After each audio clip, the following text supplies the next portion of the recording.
I'm Roxanne. And I'm Catherine. It's Two Girls Strong.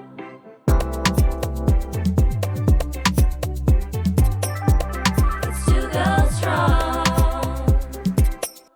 Welcome to another episode of the Two Girls Strong podcast. Today's episode is called The Weight of Representation.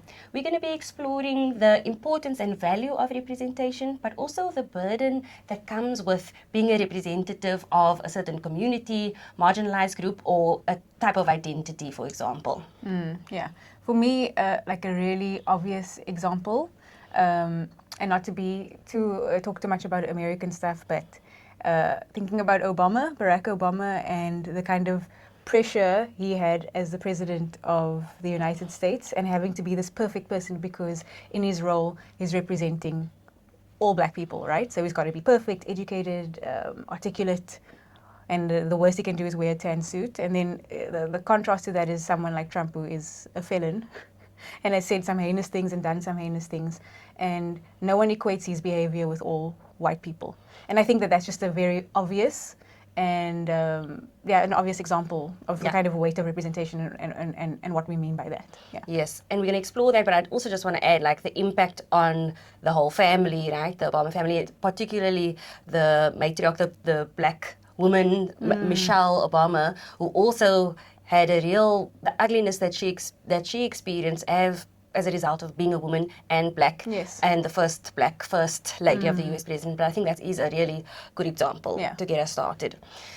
So let's start the conversation around the value and importance of representation. In the first place, it's like the way we dream. It's like seeing our vision board come to life when we see someone we relate to in one or other way, that we can see ourselves in some way. Live a dream that we have for ourselves, so it makes it a little bit more tangible that it's possible for us as well. What are your thoughts on the value? Oh, 100%. I think that has been really impactful for me in my life, seeing people who look like me or come from where I come from achieve or hold positions that I aspire to, because it allows you to dream big and to think more for yourself. And I think like simple things like when I was a kid, seeing Kim Engelbrecht on TV, everyone's like, she's from Bella. Shut up, Bella. So if she can do it, you can do it. So like having those types of examples, and then even as a kid, like seeing in the Spice Girls and we've spoken about this in the media episode, but having a black Spice Girl and her hair and my hair curled the same way, that was a big deal. It meant a lot that we had people that looked like us and that we could relate to, doing things in the world and being unapologetic. So it's not even that you maybe want the same goals as them, but the attitude they move within the world, like this kind of being unapologetic and fierce. It's like, oh wow, I can do that. It gives you permission to be that way too. Yes, and but there is something around like the hopes and aspirations that you have for yourself, and seeing people in that role, and maybe you take it for granted that you had a passion to be a performer, and you're saying like not the same aspirations, but maybe it's like not to be that famous, for example. Yes. I hear what you're saying there, but like seeing people like Tracy Chapman, Scary Spice, and so on, made it a little bit, and Kim Engelbrecht in the South African context, or Brenda Fassie, etc. Made it easier, or a little bit easier, to dream for yourself and your aspirations. But I'm also thinking about, like in any area, whatever possible aspiration, like whether in science and engineering and those spaces, like any area that specifically was designed with a certain group in mind, for example, white men in mind, to see people break through that, it just like really helps you see yourself and not feel like it's impossible, like that's actually not for you, so you disqualify yourself before even entertaining the dream itself in the first place. Yeah. And also like those kind of those things reveal themselves in strange ways, because for me, another thing, being raised in a kind of religious environment and in a Catholic environment, I felt very like all the figures that we spoke about were men. And so Joan of Arc was like a big deal for me, to see a woman, a teenager actually, a girl, go out there and lead an army and be kind of badass on a horse. I've actually got a Joan of Arc tattoo. Got 2 Joan of Arc tattoos. But that was something I could relate to. It's also something quite dykey about her dressing up as a soldier. But like that was very fascinating to me. And also the only kind of woman that's exalted really is Mary. And that's like another, it seems so silly, but as a child, I felt like I can relate to a woman more in that context, even though like right now I don't subscribe to any of that stuff. I know the weight and the importance that held for me at that time. Yeah. How about you? I think for me, I now also like thinking about now when I see announcements of the first person to get this award, or like whether it's Asian first woman, like there's two feelings that happen at the same time. There's like, oh, that's amazing. And then the, oh my word, only now. Those moments that happen for me, like that's a mixture for me. And I think in the earlier years, it was like very much like, oh my gosh, that's awesome. Let's say 2000s. Like that is amazing to see a queer person started, sort of like Drag Race was revolutionary for me when it started, right? To see this like mainstream show about drag queens is incredible. And now we see like the evolution of that in our own city. And I love it and I feel connected to it. And then there's also that I think about all the parts of representation that I get caught off guard with when that I'm not, that my identity doesn't carry. For example, like if, someone, the first woman with a disability to get an award in a very common award, and there's been so many opportunities to have that. Yeah. Also reminding me that there's also a gap in my own perspective in my understanding of representation. Yeah, and I think like why it's so important is because these are subtle cues to you about self-worth really, and about possibility, because we don't like know the kind of subliminal messaging that we get as we are kids. And when we break through certain barriers, or we see other people break through certain barriers, it signals to us that we can do it for ourselves. Yeah. Yes.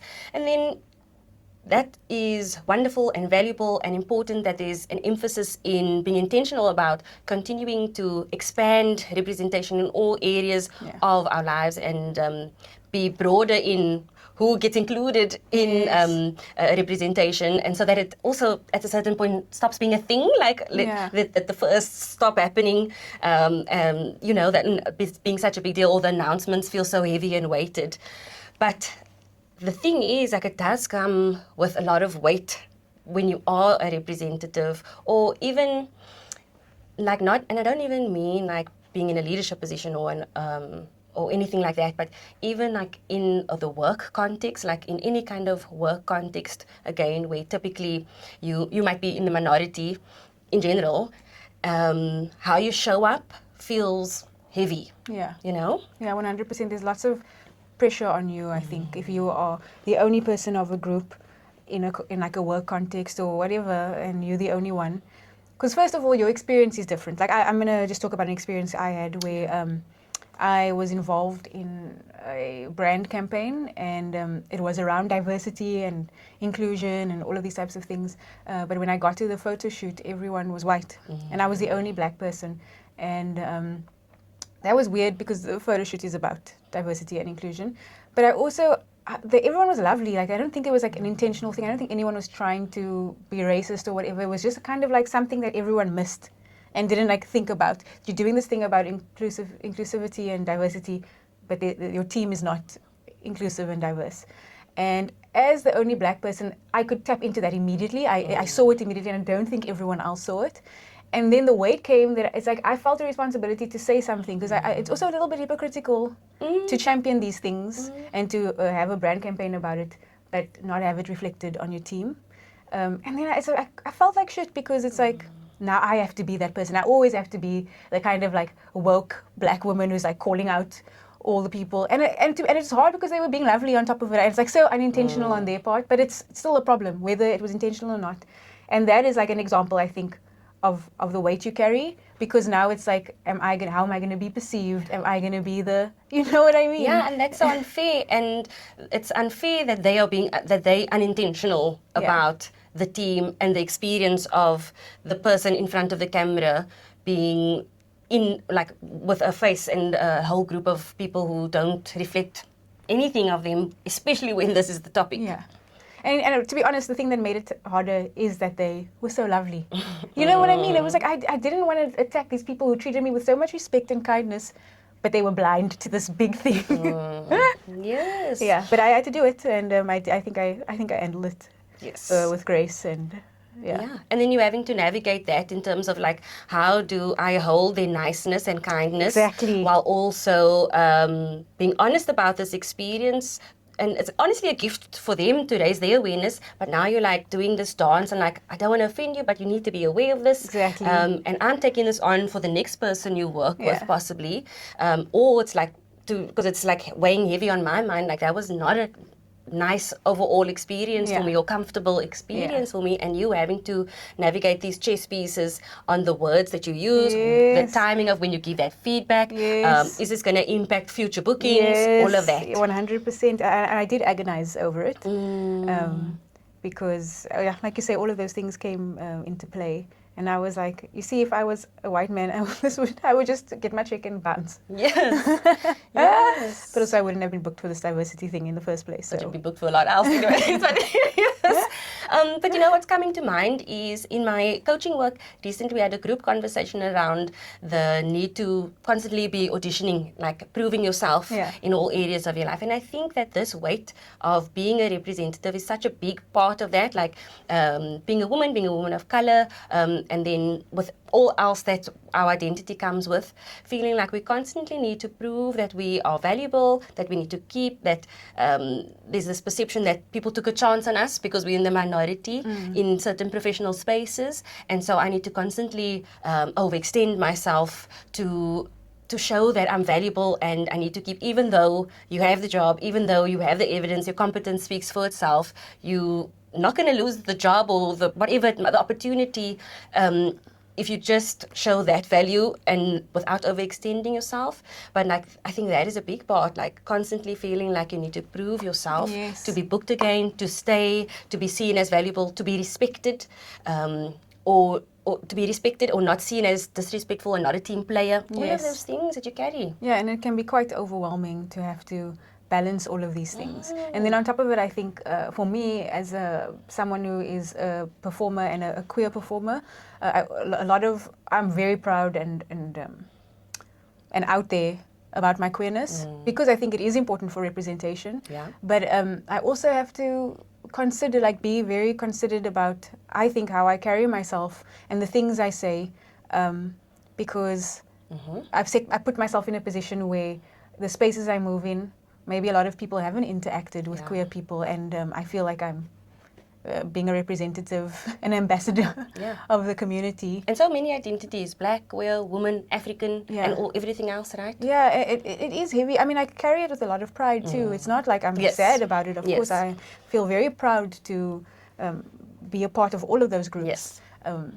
But I think sometimes it can, people can put expectations on you, or expect perfection from you because you are a member of these groups, you know, like because you speak on behalf of queer people, like you can't make a mistake about you, like your politics can't ever be wrong, you know. And the reality is we're always learning and we're always changing, and sometimes I'm going to have bad takes, sometimes I'm going to say the wrong thing, and then I need to be educated, and I need to educate myself, and then I learn and I grow. But I think often that what I find when you belong to these groups is that often people are quite hard on you because I don't know, actually. Like, what do you think it is? I think it is because there is a weight on being a representative. It's like, if there's going to be so few of us putting ourselves out there, and let's just say, for example, being public, but I think this is very important to emphasize that it's actually in all areas of our lives. And then in a world where there's so much out of our control, there's almost like a sense of control that we can have over each other within certain communities. We can control our narrative, and it's so strict and restrictive sometimes, and it doesn't always make space for nuance and for recognizing that we are all living our lives like full of contradiction, and that we need to be giving ourselves a little bit of grace and like approaching education and like recognizing like what are the actual forces against us when someone's trying something, putting out a new project, and really just trying to do something. I think there's also like, and then received with harsh critique, and I'm specifically it's not about being free of critique, but like the harsh critique, and only critique, for example, when things aren't said in the right way, or yeah, there's like not space for the nuance and the acceptance and recognition that we live in a world full of contradiction, and we all genuinely trying to figure it out, especially within marginalized identities and groups. And so I think there's like a sense of control that we can also have when we take that approach, but it ends up limiting other people who see, if you put yourself out there, even if you're trying to do a good thing or an expressive thing or a silly thing, for your audience, for yourself, for people who you connect with or connect to, you have to get it exactly right. And if I can't, let me rather just not do it. I think that is often, and in my work, I see that in myself as well, and just maybe not even in the public facing side, but the lack of space for making mistakes in general and having to get it right, because there's this expectation and awareness that other people might and often do perceive you as a representative, and they, like when you make a mistake, it might reinforce certain stereotypes. Yes. It might, that people will validate any kind of ignorant perspectives, and like, okay, if they've done this thing, that means that for an entire group or entire community. But you know, I'm hearing what you're saying, and I agree with everything you're saying. And I think that because when we belong to these marginalized groups, the pain of people being racist or homophobic, it's so visceral and it's so real. It's very hard to turn around and try and hold someone accountable with grace and kindness. Your instinct is to be angry. And so I think we also have that kind of, that's just our default, is to really actually defend rather than, and I'm not saying that's wrong, but I'm just trying to think about like why is it that we're so hard on ourselves and hard on others? Is because it's like really coming from a place of pain that you feel like you need to defend, and so you're like, I think when people see a queer person have a wrong political take, they're like, got you, because you came at me when I was wrong, now it's my turn to come at you. Do you get what I'm saying? Yeah. And I think that it's very difficult to actually find like proper, to have this idea of grace with each other, because you have to first work through the anger and the pain that you feel at being marginalized or being called out. Do you know what I mean? Yeah. And I think just on a human basis, it's quite challenging. And I think that having grace, it's easy to say have grace for people, but it's challenging because often it pokes at really delicate parts of who you are. Yes, it is challenging, and it's like not to, like you're saying, not to invalidate anger, because anger serves purpose as well. But you're making me think about a shift in my approach in like speaking about grace, like reasonable grace, where you consider the context of the situation as well. And there are times where, you know what, this person didn't give any grace, or the scenario doesn't deserve grace actually. Yes, but not every scenario doesn't deserve any grace. And what is the reasonable level of grace that we can give each other if we look at a situation holistically? 100%, because there are definitely places in my life where it's like beyond having any grace for someone. They don't see me as a human being. They don't see me, so I'm not going to even bother. Like, I'm not going to like go down that road. Or do. Yeah, but it's like, how do you measure that, you know? I feel like we're getting a bit off topic, but... No, I think it's completely on topic, because that is the burden, because you're having to figure out these puzzle pieces. Actually, so and there's right. other people in this world who get to be completely free of figuring this like game of chess around like how I'm going to be perceived, what's reasonable, what was the intention, and all of that. And maybe it's like in this moment, just allowing ourselves not to have conclusions. That's what I would say. Like, it's okay, like, but recognizing that is part of the weight, you know? Yeah, I think that, like 100%, you're saying it so well. Part of the weight is that there is no kind of final answer, one size fits all. And how to approach. On how to approach and how you're going to be perceived as a representative. There's no, it's it's just as complicated and how different people are. That's how different the experience is all the time. Every day it's a different experience. And so I think also really acknowledging that no community or identity is a monolith. Yeah. Like you can't actually be a representative for everyone who carries the same name of the identity that you carry. And so we need to remind ourselves of that and actually also like catch ourselves also when we judging someone as a representative and when we're not as well. And also and ask for people who are maybe listening to this conversation and having no familiar feeling with this, to be like, oh, there's something that I've been taking for granted as well. And I think, there's no conclusions here, there's no messages of like advice on this one. But I think for me, what I want to take away from this conversation is really for me to be aware of the weight and how can I alleviate it from myself and not project it onto others. Same. I think that is so beautifully articulated. Yeah. Because,